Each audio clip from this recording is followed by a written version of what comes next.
Medco terbang thanks to M-Trade, mantap, thanks to our team. Jadi bukan saya tapi to our team trader di M-Trade. AMA 17SH, kalau konstruksi sampai akhir tahun masih ada view nggak? Masih cukup oke. Sampai sekarang trennya sejak beberapa pekan yang lalu itu bullish reversal, masih cukup oke. Hari ini aku mau update beberapa sentimen komoditi ya teman, banyak saham terutama yang dari geng old economy tadinya turun terus, sekarang udah mulai ada tanda reversal, baik dari perbankan, kemudian dari konstruksi, infrastruktur, komoditas dan lain sebagainya gitu. Mau dapat bimbingan intensif belajar saham dan referensi? Bisa tanya jawab secara intensif?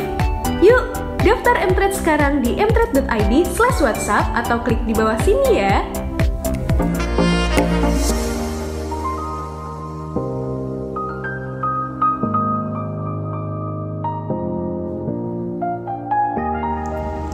Hai everyone, sorry ya agak telat dikit, hari ini lumayan sibuk teman-teman.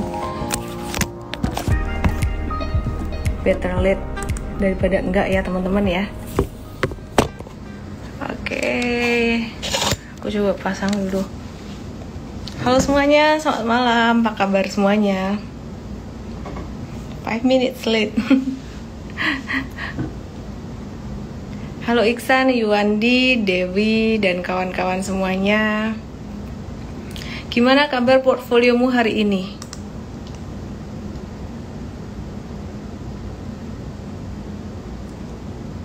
Apa kabar? I'm doing good. Hi mom, I miss you. Wah, dan aku. Hai, I miss you too. I miss you too. Kalian, aku pin tapi jangan di follow ya.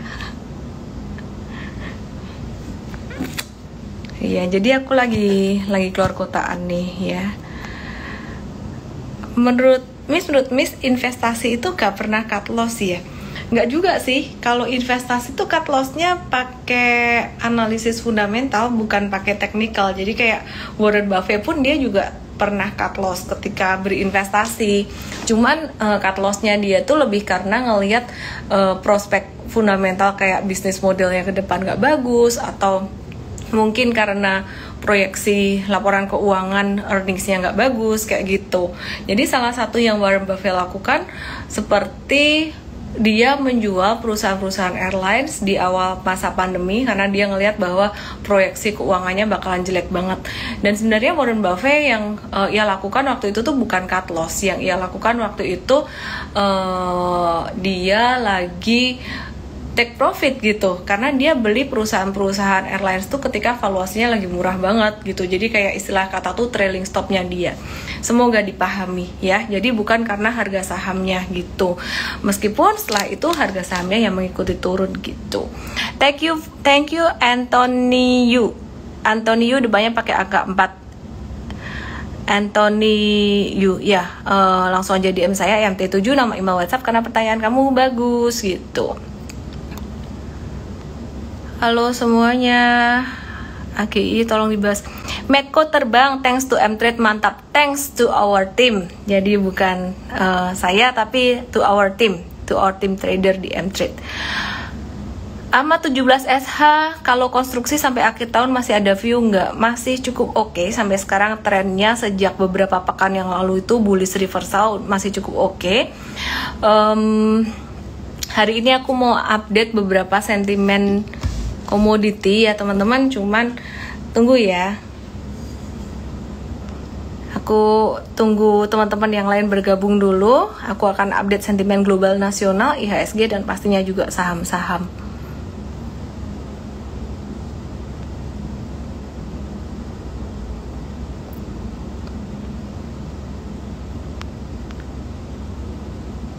Oktober hati-hati, saham akan crash, benar nggak C?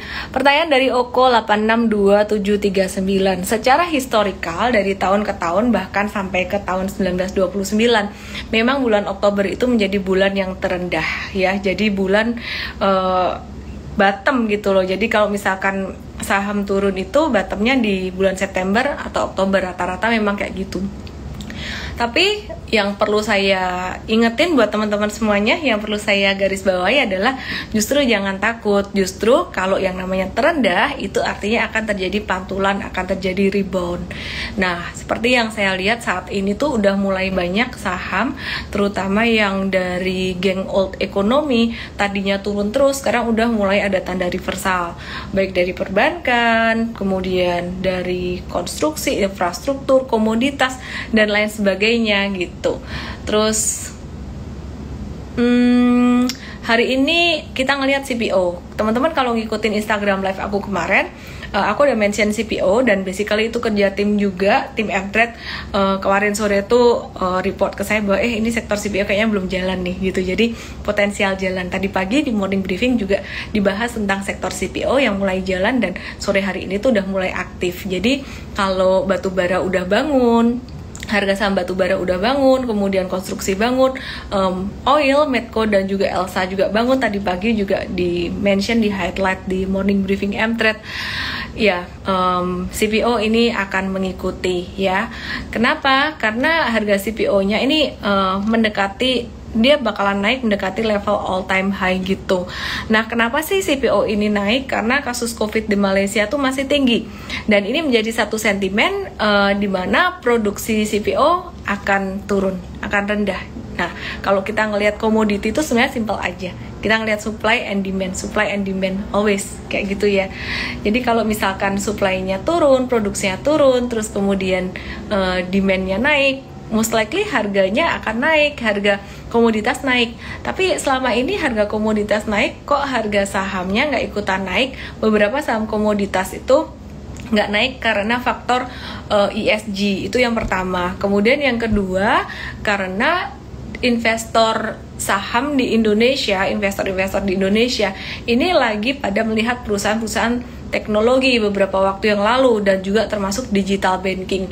Nah, sekarang mulai terjadi rotasi sektoral. Ketika saham-saham digital banking udah mulai turun-turun, kita juga Mtrade udah mulai banyak mengurangi portfolio di digital banking, maka sekarang mulai deh nih saham-saham yang tidur selama beberapa bulan terakhir ini, yang berada di bawah udah mulai reversal. Jadi kita mesti fleksibel gitu. Wah, kalau gitu sentimen digital banking gimana dong? Sentimen tech ke depan gimana dong? Masih akan hype, masih akan oke, tapi ini rotasi sektoral sementara dulu aja. Jadi biasanya kalau saham-saham, kalau misalkan perusahaan mau right issue, harga saham tuh cenderung agak-agak turun. Kenapa? Karena faktor dilusi.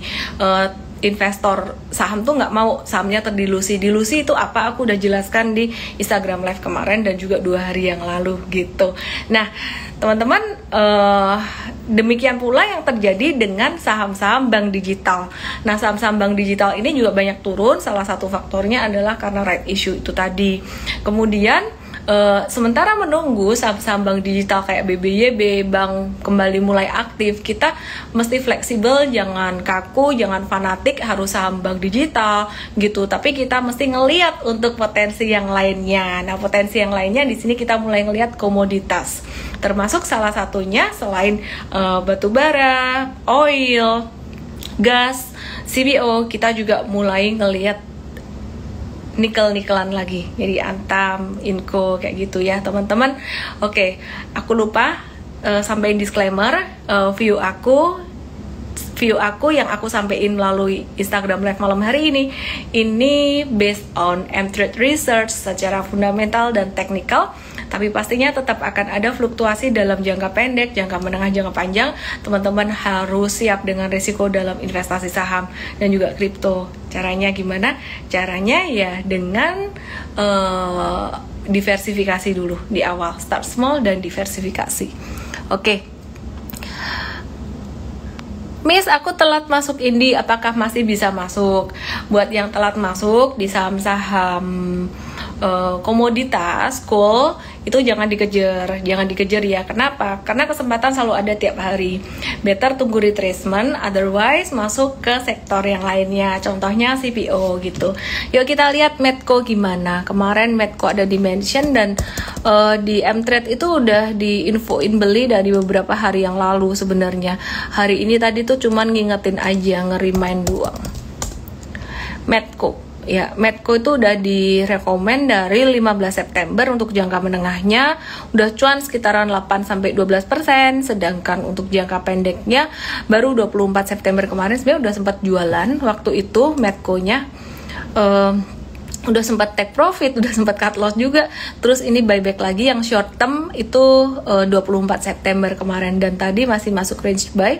Kita masih hold gitu. Sempat tadi pagi masih masuk range buy.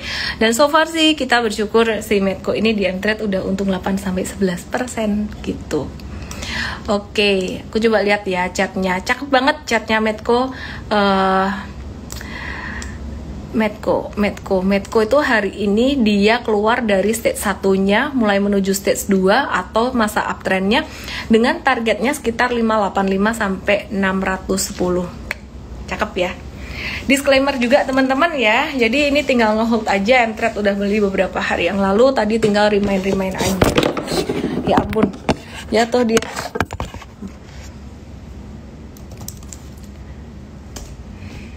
Oke. Kebalikannya dari Medco, si Elsa hari ini malah agak-agak stagnan. Kenapa? Ya wajar lah, kemarin udah naik tinggi banyak gitu. Jadi kalau teman-teman yang belum masuk Medco sih jangan dikejar, belum masuk Indi juga jangan dikejar. Tadi M-Trade masuk di Indi setelah sempat jualan kayaknya beberapa hari yang lalu. Kalau Indi tuh tadi M-Trade dapat di harga berapa ya? Dan teman-teman yang masuk di M-Trade nggak usah khawatir kalau aku sebut-sebut kayak gini, karena kan kalian udah masuk duluan ya. Jadi ini Indi terbeli baru hari ini tadi 16.25 sampai 16.40 gitu.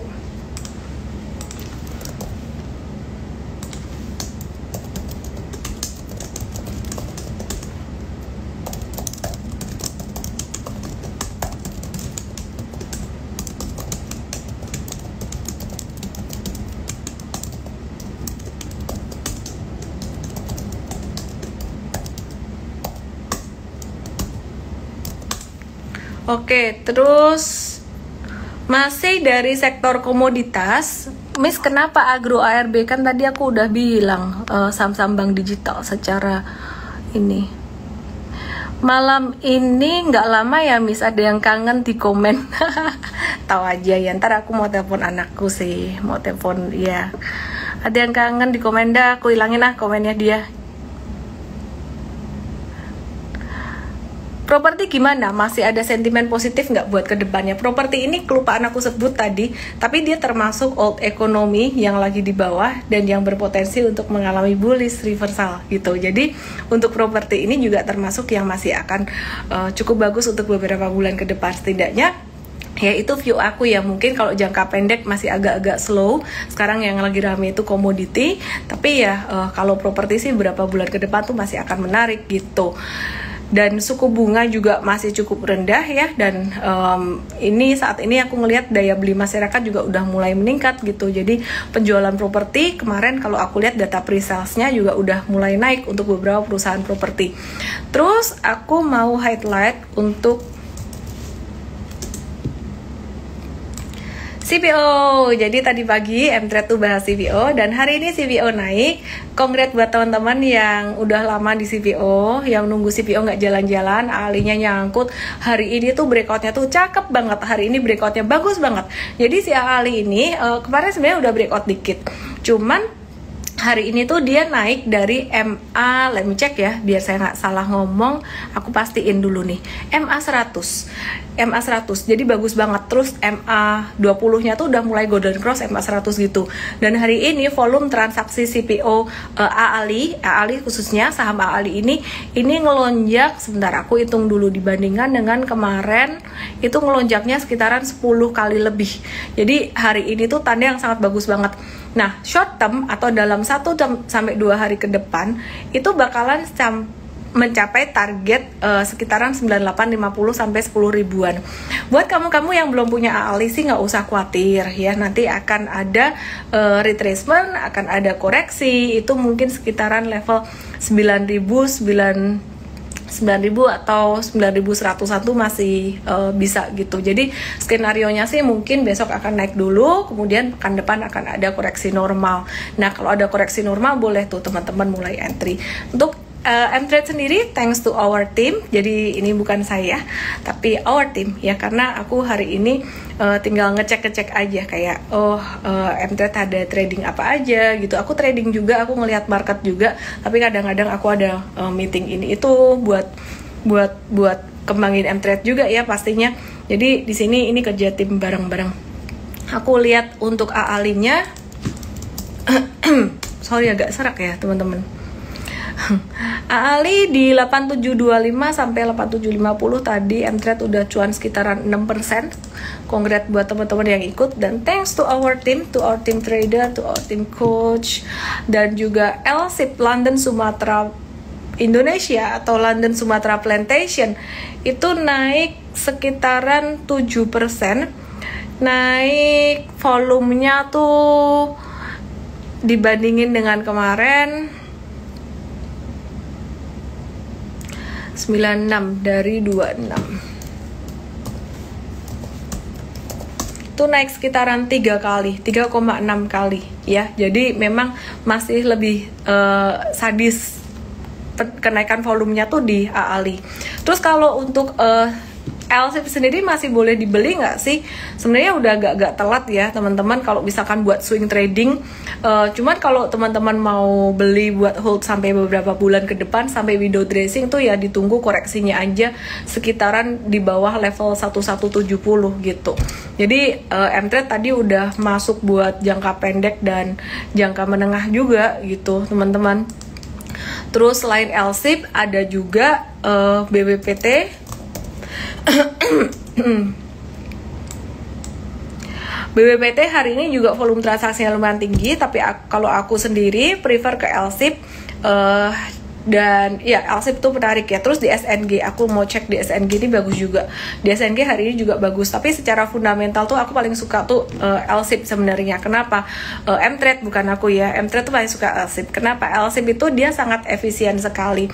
Jadi meskipun volume penjualan dia tuh belum naik, tapi si LSIP ini dulu waktu volume penjualannya belum naik ya, LSIP ini dia berhasil membukukan kenaikan laba dengan adanya efisiensi. Jadi perusahaan ini sangat efisien banget gitu secara operasionalnya. Apalagi ada kenaikan harga CPO dan kemudian ada kenaikan volume penjualan dari LSIP ini. Jadi ini akan lebih baik lagi ke depan kalau kita ngelihat tren harga CPO naik. Jadi teman-teman yang udah nyangkut di saham-saham macam-macam di tahun 2021 kemarin, kayaknya ini mulai akan ada recovery. Jadi sabar aja, dalam beberapa bulan ke depan sampai Desember sampai Januari saya rasa akan mulai recover. Kenapa? Karena kita ngelihat COVID-19-nya juga udah mulai turun. Jadi kerjasama teman-teman semuanya, kerjasama kita semua dalam menjaga protokol kesehatan itu sangat-sangat berdampak sekali, bukan cuma buat negeri kita secara sosial ekonomi kesehatan, tapi juga berdampak buat portofolio kamu juga gitu. Nah, kalau aku perhatikan reopening secara kegiatan di masyarakat, seperti misalnya sekolah dibuka kembali, ada PTM, pembelajaran tatap muka, itu sebenarnya sudah sangat menggerakkan perekonomian. Kok bisa? Dengan contoh ini ya, sedikit contoh ya, ketika orang tua anterin anaknya sekolah, pasti dia akan keluar aktivitas yang dilakukan apa? Mungkin aja dia isi bensin, mungkin aja dia terus jadi mampir beli breakfast, terus jadi beli peralatan sekolah. Udah setahun lebih anaknya nggak sekolah, tahu-tahu sepatu udah sempit, baju seragam udah sempit, dan banyak lagi. Ternyata dengan mengantar sekolah itu aja tuh jadi beli ini beli itu, jadi perekonomian semakin berjalan. Dan sekarang di mall-mall tuh anak-anak juga udah mulai boleh masuk didampingi dengan orang tua. Kemarin over the weekend aku sempat pergi ke mall juga dengan my family ya. Jadi mereka balik duluan. Ya, di Jakarta ini sempat pergi sama family juga. Wah, udah lama nih kita nggak nge-mall, dan sekalinya nge-mall ternyata tuh tempat-tempat makan tuh udah mulai ramai semua. Jadi ini sangat bagus sekali buat perekonomian dan juga buat saham-saham. Nah, terus kemudian yang teman-teman perlu perhatiin yang belum jalan, mungkin yang masih agak-agak stagnan ya saat ini, udah sempat naik tapi masih agak stagnan, itu pakan ternak. Ya, jadi Japfa sekarang juga masih di area support. Pakan ternak ini menarik gitu. Mungkin nggak dalam 1-2 hari ini, tapi ke depan perlu diperhatikan. Oke, Doit juga berkat tim EMT. Makasih Mtrade, Edwin Anthony. Tag aku tag komennya. Thank you to our team, thank you to our system juga ya. Jadi bukan cuma Mtrade aja secara manusia, tapi tim engineering itu juga sangat membantu kita dalam bikin sistem trading gitu. Pertanyaan tentang Indi dari Hans JC. Indi goes to 2000 pekan ini, is it possible? Sangat possible banget. 2000 tuh deket banget ya, sangat possible. Diki Lenadi, pengulangan terus, hehehe. Sekarang beli Samco bagus nggak? Udah pada naik semuanya, tunggu retracement aja. Sekarang lebih ke arah CPO yang baru jalan. CPO baru jalan ya. Screening awal saham bisa di scalping apa? Firdaus Firman Sabda. Screening awal saham kalau buat scalping itu benar-benar ngelihat running trend, ngelihat frekuensi, ngelihat volume. Kemudian habis itu yang kedua lihat bid over. Bidnya mesti lebih tebal lah ya daripada over. Logikanya kan demand lebih besar daripada supply. Kemudian yang berikutnya mesti ngelihat broker transaction juga. Jadi sebenarnya kalau teman-teman mau scalping itu harus ngeliatin monitor banget dan aku sendiri nggak scalping sih. Di Mtrade itu ada kasih advisory scalping, actually it's from our team dan dari sistem kita juga gitu. Kayak contohnya beberapa waktu yang lalu itu ada saham IELTS, ada saham BOSS buat di scalping kayak gitu. Personally aku nggak ikut kalau buat yang scalping, bukan karena nggak percaya atau nggak bagus gimana, tapi karena aku nggak sempat untuk beli jual secepat itu. Jadi aku yang saham-saham yang aku ikutin dari Mtrade atau aku beli itu adalah saham-saham yang untuk swing trading beberapa hari time holdnya, dan juga untuk saham yang jangka menengah. Jangka menengah itu aku personally bisa hold sampai mungkin akhir tahun. Disclaimer dan disclosure juga, kayak Medco tuh aku udah beli beberapa waktu yang lalu, dan hari ini tadi aku mau beli lagi Medco tapi duitnya habis. Dan karena mau buat jangka menengah ya aku nggak pakai T plus, nggak pakai margin. Akhir-akhir ini lumayan sibuk, jadi ya aku hold aja. Medco-nya sih udah berbunga dan berbuah. Oke, mungkin di sini teman-teman ada yang lupa dengan MPPA. Matahari Putra Prima, meskipun pelan-pelan, meskipun jalannya dia tuh ya kayak siput ya, naiknya pelan-pelan, tapi Matahari Putra Prima ini buat jangka pendeknya udah mulai cuan 7-9% di Mtrade di angka 965 sampai 985, dan perlahan dia udah mulai breakout dari inverse head and shoulders-nya dia. Kemudian untuk MPPA atau Matahari Putra Prima ini secara jangka menengah dia tuh udah di Mtrade udah dibeli dari 845 sampai 875 tuh udah naik 20 sampai 25%-an. Pertanyaannya adalah ketika di Mtrade itu ada kasih tahu tentang jangka pendek dan jangka menengah, mau ikut yang mana ya? Dan bahkan sekarang kita mulai keluarin untuk yang scalping potensial. Yang scalping potensial, kenapa kita bilang potensial? Karena meskipun scalping bisa untuk intraday, tapi kadang-kadang tuh bisa di hold sampai besoknya gitu. Nah, yang scalping potensial itu sangat tinggi resikonya. Jadi teman-teman yang nggak sanggup mantau jangan ikutan gitu. Jadi kita kasih tulis itu. Nah, untuk MPPA sendiri ini ada jangka pendek, jangka menengah. Buat teman-teman yang bingung, aku mau jangka pendek atau mau jangka menengah ya, mungkin belinya bareng, tapi kita keluarin langsung dua strategi pendek dan menengah itu supaya kalau untuk yang teman-teman mau hold lama bisa. Cara bedainnya gimana? Aku bingung mau ikut yang mana, separuh-separuh. Pas jualan separuh-separuh aja. Terus teman-teman bingung, aku mau ikut scalping boleh nggak sih? Perlu nggak sih aku ikut scalping?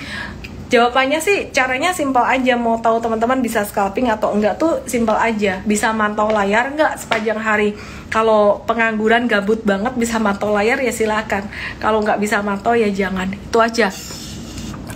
PABP dihubung-hubungkan sama Amazon ya karena dia ada ini ya ada kaitannya dengan AWS, tapi kayaknya itu sebenarnya nggak terlalu signifikan sih.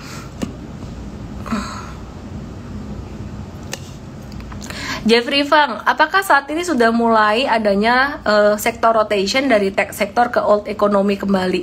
Saya melihat sudah mulai ada pembalikan arah. Tadi sebenarnya kalau Jeffrey ikutin dari awal tuh aku udah bahas. Sekarang memang udah mulai sektoral rotation, tapi sementara aja. Bukan berarti yang tech itu nggak bakalan naik lagi. Perkiraan aku ini yang old economy bakalan naik sampai window dressing sampai akhir tahun atau Januari, dan kemudian habis itu nanti gantian yang tech akan jalan lagi gitu. Karena kayaknya GoTo juga bakalan IPO, dan deket-deket IPO nanti mulai akan rame lagi untuk sentimen tech-nya. Miss lagi di mana sih? Kepo tingkat dewa. Mau tahu aja. Kenapa batu bara ARA? Kenapa batu bara naik? Sebenarnya simple, harga batu bara itu udah naik lama banget, udah naik terus. Kemudian batu bara sendiri ini juga emiten-emiten batu bara ini kinerjanya sangat bagus sekali. Valuasinya juga udah sangat terdiskon sekali. Seperti Adaro tuh udah discounted banget. Masalahnya harga sahamnya nggak naik-naik. Problemnya kan kayak yang aku ceritain di awal. Satu, karena ESG faktor. Perusahaan batu bara ini dianggap nggak ESG. Kemudian yang kedua, karena waktu itu tuh beberapa bulan kemarin kan lagi hype-nya tech terus. Sekarang tech-nya udah mulai ketinggian, udah mulai kemahalan. Di MMX, di DCII, terus kemudian saham-saham bank digital juga udah mulai, kayaknya big fund tuh udah mulai pada profit taking gitu. Jadi sekarang pastinya big fund atau duit gede akan cari barang murah dong gitu, mau terlepas mau ESG atau mau enggak. Plus batu bara tuh sekarang lagi sentimennya bagus-bagusnya banget. Kayak yang aku bilang kemarin, ada upside ada downside sih sebenarnya. Upside-nya itu untuk batu bara ini kan udah deket akhir tahun lagi, udah deket winter. Nah itu permintaan dari China bakalan meningkat. Terus upside-nya lagi tuh harga gas alam di Inggris itu juga mahal, sehingga permintaan batu bara tuh naik gitu. Nah downside-nya adalah perekonomian di China ini udah terlalu panas dan agak slowing down. Dengan demikian maka pemerintah di China juga akan mengurangi permintaan batu bara itu sendiri gitu. Budi Huang nanya, Budi Huang 2378 nanya BBYB gimana? BBYB dia sebenarnya patternnya oke-oke aja, cuman dia lagi masih sideways. Kita sih biarin dia sideways dulu aja sih. Si BBYB ini dia lagi ngebentuk pennant ya. Jadi dia naik gitu, terus ada ascending triangle. Aku nggak bisa kasih lihat teman-teman untuk share screen-nya gitu. Terlambat nggak Ci kalau mau masuk batu bara? Dia baru naik dari reversal dari stage satunya gitu untuk batu bara. Jadi teman-teman kalau misalkan mau masuk ke batu bara, itu better nunggu koreksi sih. Masih bisa sih kalau misalkan mau nunggu koreksi, masih bisa. Batu bara masih akan naik 1-2 hari lagi. Setelah itu ada normal correction baru teman-teman masuk gitu. Kalau teman-teman masuk di harga sekarang, kan besok masih bisa naik. Bukannya kalau besok masih bisa naik ya udah kita masuk-masuk aja. Ya itu spekulasi. Kalau mau masuk sekarang ya jangan banyak-banyak, dikit aja gitu. Ini agak ribet karena baterai aku habis hari ini, tadi quite busy dan nggak bisa ngecas. Kebetulan aku gak bawa power bank juga tadi, jadi makan ini gerak-gerak. Dengar kui pucaiko apa kui, vibe-nya nular. Anaknya kangen berat itu Miss. Iya, ntar aku telepon. Medco udah jebol resist 515 530. Perjalanan masih panjang. Medco naiknya, Medco batubara terus CPO dan juga saham-saham konstruksi naiknya tuh nggak bakalan naik secepat kayak agro gitu. Naiknya dia masih akan ada zigzagnya lah, naik terus turun lagi dikit, naik turun lagi dikit. Dia bakalan ngebentuk anak tangga. Jadi naiknya nggak akan secepat agro. Agro tuh kan memang waktu itu sentimen bank digitalnya tuh bagus banget, cakep banget. Tapi aku optimis untuk berbagai sektor, terutama perbankan yang pertama, kemudian yang kedua ada komoditas baik coal, CPO, kemudian juga infrastruktur, konstruksi, properti, apalagi ya, oil, Medco dan Elsa itu dalam beberapa bulan ke depan masih akan bagus meskipun jangka pendeknya fluktuatif gitu. Besok kalau Elsa merah boleh masuk nggak? Bentar ya. Aku akan cek. Elsa boleh masuknya di level berapa?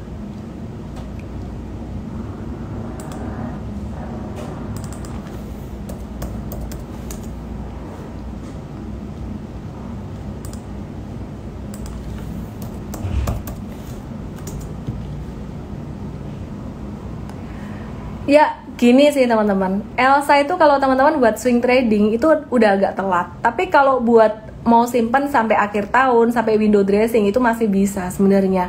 Ya, M-Trade sih udah dapat harga bawah ya, udah dapat harga bawah. Cuman kalau teman-teman baru mau masuk sekarang buat jangka menengah ya masih ada upside gitu. Nawar di harga berapa ya Elsa ya? Tunggu ya, aku cek dulu. 298 boleh lah, 298 kalau dikasih sampai 288 pun oke. Bentar ya, kalau sampai 288 pun oke. Oke. Konstruksi, agak bosen aku bahas konstruksi. Intinya sih masih oke sih, cuman jangka pendek ya gitulah. Ada fluktuasi dikit. Akhir tahun IHSG bisa keberapa? Gak peduli aku IHSG akhir tahun keberapa, yang penting saham-saham second liner mulai jalan. Oke, ini ada pengumuman event tentang kripto atau tentang koin. Cara analisis fundamental dan teknikal kripto with Koinvestasi Rabu jam 6:30 tanggal 29. Wis keren. Teman-teman join ya besok ya, sebelum Instagram live aku langsung aja nonton di M-Trade. Aku nggak tahu nih acara ini tuh premium atau free. Kayaknya premium deh, kayaknya untuk user VIP kita, eksklusif buat VIP user kita. Jadi langsung aja klik link di bio saya dan daftar atau ke mtrade.id, daftar di situ untuk jadi VIP user kita, karena kita akan kasih kamu banyak sekali benefit termasuk untuk kripto juga gitu. Terus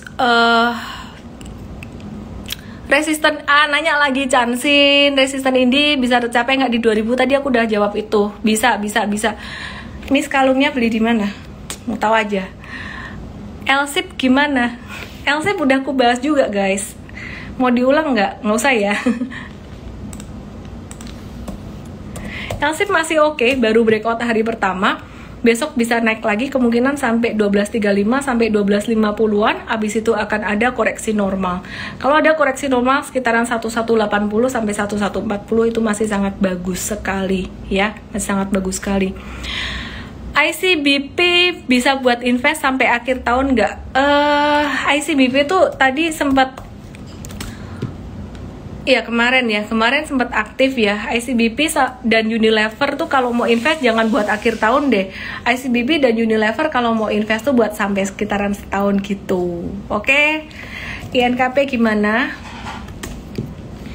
INKP masih santai-santai aja. Ini juga aku beli dan simpan buat jangka menengah. Aku masih ngehold karena aku tahu ya ini udah murah banget secara valuasi, udah oke, dan masih bisa naik untuk jangka menengahnya gitu.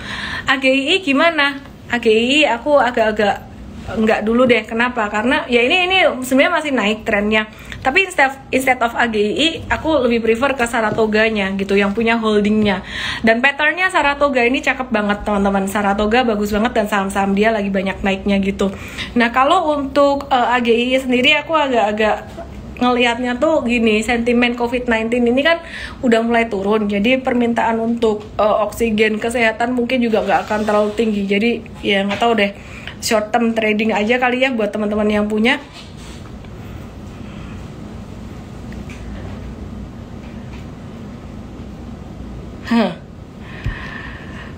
Oke, tahu nggak live malam hari ini aku nggak bawa tripod dan baterainya habis, jadi aku mesti pegangin pakai tanganku, nggak bisa dicentelin. Jadi aku malam hari ini kayaknya nggak lama-lama. Tadi juga udah dicariin anakku, aku mau telepon anakku. Tebik ini termasuk salah satu yang cukup menarik ya dari sektor telekomunikasi, teknologi, tower-toweran, lagi disupport juga, tapi masih belum akan cepat geraknya ya, masih banyak sideways-nya gitu. eToro PP, cara masuk untuk swing gimana? Bisa lihat aja di M-Trade, itu ada sih di analisis teknikalnya cara swing trading, langsung aja dicari ya kontennya, download gratis aja.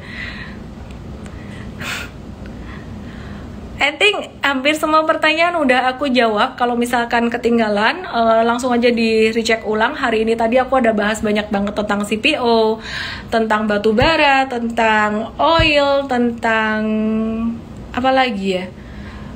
tentang bank digital, kenapa bank digital turun, dan banyak lagi. Langsung aja dilihat di situ. Tapi sorry, malam hari ini aku nggak bisa kasih lihat chart atau technical. Jadi besok kita ketemu lagi di morning briefing bareng tim Coach Mtrade dan juga bareng aku. Kalau aku sih paling wrap up di akhir dan wrap up and make it sharp gitu aja.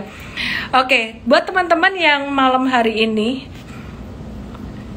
buat teman-teman yang mau gabung jadi tim kita, aku masih cari terus, kita terus keep hiring untuk trader, untuk tim coach, untuk edukator, untuk tim content manager juga. Bisa langsung aja ke mtrade.id/karir, kita cari banyak posisi. Dan khusus untuk yang tradernya, khusus untuk edukatornya ya, bukan equity research ya, equity research lain lagi, kita juga lagi cari equity research. Khusus untuk tim coachnya itu kita cari yang kalau bisa tuh lulusan akuntansi, maksimal umur 26 tahun dengan IPK minimal 3,6. Langsung aja kirim lowongan kamu ke mtrade.id/coach atau mtrade.id/karir, pilih posisi coach gitu. Dan kamu akan langsung belajar trading bareng dengan aku, baik trading saham maupun trading forex, forex enggak ya, tapi teknikalnya sama, maupun trading crypto, dan semuanya aku ajarin, and you will feel the joy of teaching and sharing to others. Karena ketika kita mengajar, when we teach, when we share, that's the time we learn. Thank you semuanya, saya Elmay, semoga bermanfaat. Dan aku mau kasih giveaway buat kamu-kamu yang rajin nanya, buat Edwin Anthony pastinya, buat Simin Wilson, buat gaji coach ada 10 juta per bulan. Woi, belajar trading dari aku itu harganya lebih mahal ya, tak kasih tahu ya, nanti kamu bisa jadi Ellen May berikutnya, bisa jadi Bekti Sutikna yang berikutnya, itu mahal harganya. Oke ya, anyway, Mako Lubas, Mtrade ternyata Ellen May Trade ya Miss, bukan. Mtrade artinya Emerging Market Trade. Mako Lubas, kamu dapat Mtrade 7 hari. Terus kemudian Shirley Susanto, kemudian siapa lagi ya, William Huta Galung, langsung aja DM saya dengan kode EMT7, nama email WhatsApp. Dan yang mau serving people, yang mau ngajar, ada passion buat ngajar baik secara tertulis, verbal, punya kemampuan menulis, punya kemampuan ngomong yang bagus, dan pastinya penasaran dengan trading, bisa analisis technical basic, bisa trading. If you are a practitioner in capital market, langsung aja ke mtrade.id/coach. Saya Ellen May, salam profit and good night. Jangan lupa download aplikasi Mtrade di Android dan nikmati edukasi premium sekarang.